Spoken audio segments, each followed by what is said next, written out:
आदरणीय बंधू आणि भगिनींनो, MSEBीच्या BR 624 प्रमाणे जी जाणकार मंडळी कोर्ट कचेरीच्या माध्यमातून प्रयत्न करत आहेत, तसेच EPS 95 योजनेअंतर्गत उच्च पेन्शनसाठी प्रयत्न करत आहेत, ही प्रशंसनीय बाब असून त्यांनी त्यांचे प्रयत्न चालू ठेवावेत.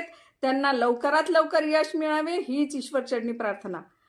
आज दिनांक 13/7/2026 रोजी विद्युत वितरण कंपनीचे सर्व युनियनचे नेतेगण एकत्र येणार असून त्यांची MSEDCLच्या मॅनेजिंग डायरेक्टर महोदयांसोबत चर्चा होणार असल्याचे कळले.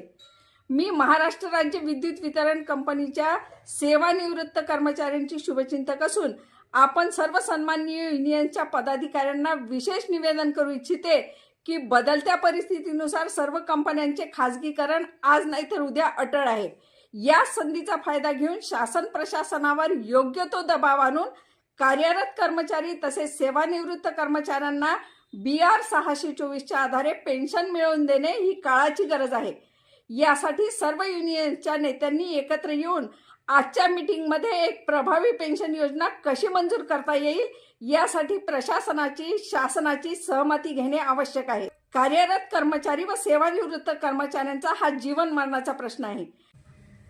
कार्यरत कर्मचाऱ्यांनी त्यांच्या PFचा 6% देऊन 50% पेन्शन, तसेच सेवानिवृत्त कर्मचाऱ्यांनी काही ठराविक रक्कम भरून किंवा काही न भरता 25 ते 40% पर्यंत पेन्शन कशी मिळेल याबाबतचे प्रस्ताव जुने नेते मंडळी ज्यांना या विषयाचा अभ्यास आहे त्यांचे मार्गदर्शन घेऊन प्रस्ताव ठराविक काळात किंवा येत्या 15 दिवसात तयार करून शासन प्रशासनासमोर सादर करणे आवश्यक आहे.